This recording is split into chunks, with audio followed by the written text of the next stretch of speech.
What's going on, guys? Shane here. So today we're talking about the Triple G versus Canelo fight. I want to address the controversial decision, talk about some of the best moments that happened in the fight for each fighter, and then just give you my personal opinion on what I think happened last night. So the first thing is, let's talk about the controversial decision.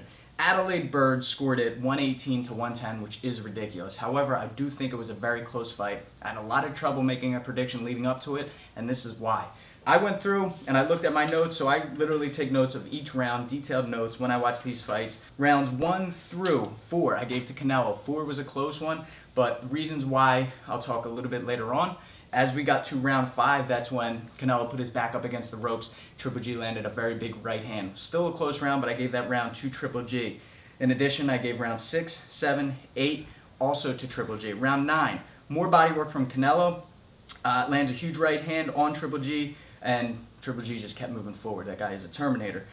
Triple G doesn't look phased at all, but Canelo is starting to look slow. So round 9 was the last round that I gave to Canelo up until round 12. I did give that last round to him. He came out aggressive with landing flurries in the beginning of the round, and then had very good defense for the remainder of the fight, and Triple G wasn't really able to land anything significant. So based on that, that's 6 rounds for Triple G.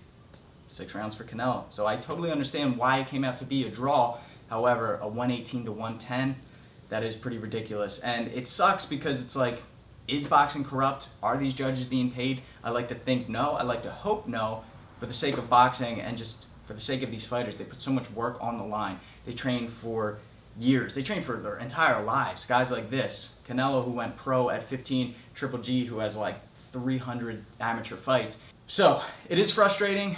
But with that being said, let's take a look at some of the best moments that happened in this fight, and then I'm going to tell you what I think about a potential rematch.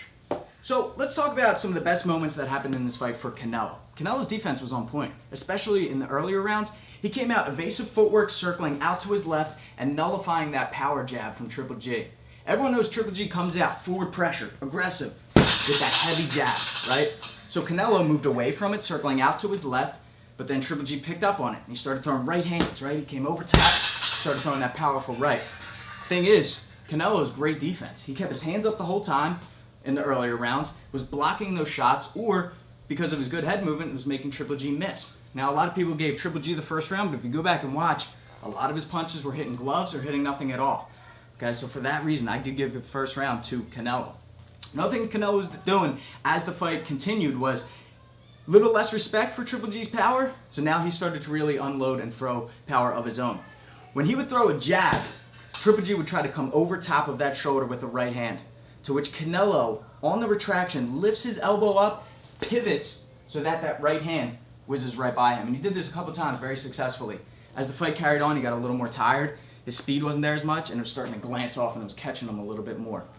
Another thing that he was doing was landing his right hand. So instead of circling out to his left, he would stand his ground and pull on the right hand, and that's when he came back with his very powerful right uppercut that he landed on Triple G's chin a couple of times. A lot of times, like I said, he would throw it before Triple G could settle, so he'd step back right before he touched the ropes, and right before Triple G could settle, that's when he'd throw and land that right uppercut. Now let's talk a little bit about Triple G. At the end of the first round, you hear Abel Sanchez, his coach, say he keeps trying to land that right uppercut, so I want you to counter it with the left hook. And think about it, right? When I throw my right uppercut, look at my chin, look at my face, wide open for that left hook. So this is where Gennady started to put his usual strategy into effect, which is take a hit to land an even bigger hit. He took that uppercut right on the chin a couple of times just so that he could land a left hook of his own. And then the other one was he would take a left hook just so that he could land his overhand right, which he landed a beautiful shot in round 5 when Canelo's back was up against the ropes. Canelo's standing there, he lands the left hook, and then boom, turns Canelo's head completely 180 degrees. Now, I'm sure it did a ton of damage, I'm sure it hurt, but it's actually very smart to roll with the punch in that way, right? To move with it. If you just stand there, it's like a car hitting a brick wall. There's going to be a ton of damage. But if you move with it, take some of the steam off of that punch. I thought that was very smart from Canelo, whether it was conscious or not. Probably avoided the knockout from that. And then the last thing that I saw from Triple G was he was first and he was last, especially as the fight carried on. And what that means is he was first to initiate the combo. He may have gotten caught with a couple of shots, but then he was also last in the exchange. And that's what the judges see. That's what a lot of judges see is, okay, they initiate the combo and they finish the combo. All right, that's how you really add up points. Not only with punches, but also that forward pressure, aggression, and ring control. With all that being said, I thought this was a great fight. Both fighters put everything out on the line. They both threw hard. They both got hit hard. No one got dropped. No one got knocked out. But that's just a testimony to how strong their will and their chin is. I mean, there was no dirty fighting. There was no clinching. These guys just went out there and they threw for 12 rounds straight, and I thought that was awesome. I always learn something when I watch these fighters, and I try my best not to be biased going into it. And if you still feel like the decision was no good and the fight wasn't close at all, I urge you to go back and watch it again, but on mute. This way you can't hear the commentators. Try not to pay attention to the scorecards, and try to block out all the Instagram posts and comments that you read after the fact as well, because everyone has an opinion. Everyone is a little bit biased and roots for one guy.